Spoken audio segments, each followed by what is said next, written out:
The title of this podcast is A Master Teacher Makes Hard Things Simple. This is a quote that I heard from the head coach of Vanderbilt University football program. His name is Clark Lee. In an interview, he talked about his coaching style. And I think about that regarding the way that I try to live my life, inspired by other people who kind of follow this adage. And again, the title of the podcast and the adage is A Master Teacher Makes Hard Things Simple.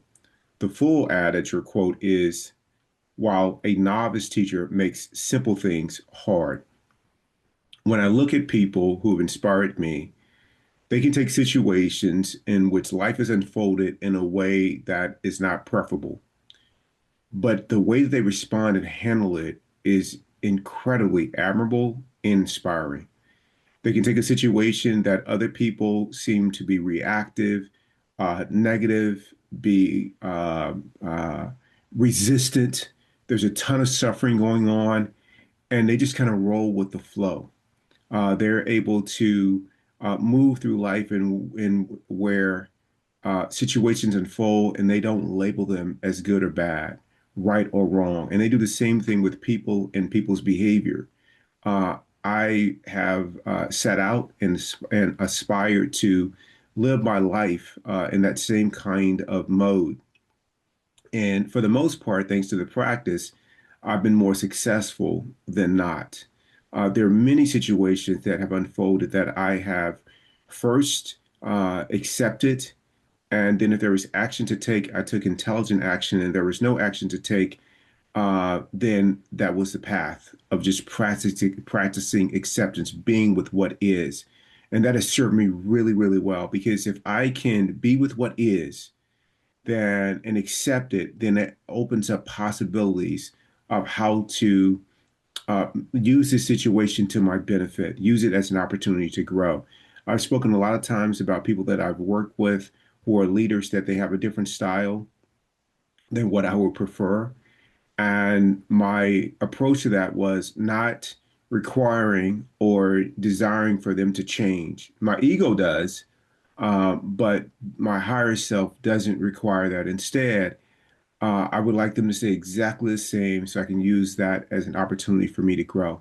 Not to grow in spite of the way that they show up or grow in a way that is filled with resentment, but grow in a way that I can handle however they show up without me changing. In fact, what I'm trying to do is I'm trying to be the orange. I've told this story in a few podcasts before where the teacher, uh, Wayne Dyer, shared a story where his daughter came home from school after being in trouble with getting into an altercation with another little girl at school. And when she got home, her dad said, "What happened today? I got a phone call from your teacher." And she became really defensive, explaining how the other girl was the one who started it.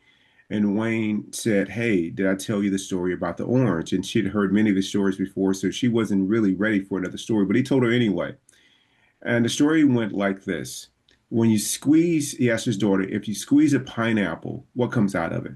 She says, pineapple juice. He said, okay. She said, you can't get grape juice out of that? She said, no, silly, only pineapple juice. What about when you squeeze an apple? What comes out of that? She says, apple juice. Really? Are you sure you can't get like raspberry juice or something else out of that other than that fruit's juice, the apple juice? She said, no, you can only get apple juice out of apples. He said, so what happens when you squeeze an orange? She said, you get orange juice. And then he said, what happens when you are squeezed? When people squeeze you, what comes out? And I got it. And at that moment, what I desired for my life is that regardless of what other people do, what they say, how they behave, how life shows up, when I am squeezed, what I want to come out of me is an open heart, loving kindness, and acceptance. That's what I want coming out of me every single time. And in doing so, the way that I live my life becomes almost a master class, not one that's to be celebrated, but a master class in that I am moving through life in such a way that I am constantly cultivating and nurturing inner peace. And in doing so, I'm better equipped to serve the world, not serve myself, but I'm able to serve others and serve the world. Now, if I'm a novice teacher, which is what Keith 1.0 used to be, then the way that I show up is completely different. I am serving me, and I make simple things look very hard.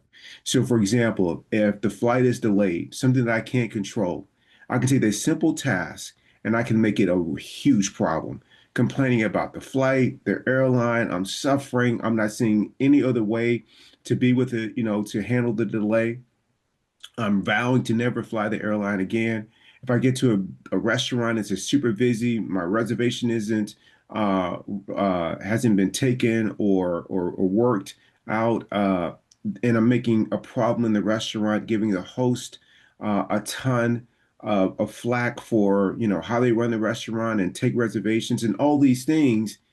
That is taking a simple situation and making it hard. When your children come home with an issue, are you taking that simple situation and making it hard? Or are you taking something that's hard and making it simple? The way that I move through life, I want to treat everything as an opportunity to make it simple, to make it a master class. And so, again, the title of this podcast and what inspired it is the quote: a master teacher makes hard things simple. A novice teacher makes simple things hard. And the way that I'm constantly taking life in and the way that I'm responding to it, I'm hoping that I'm making it look simple.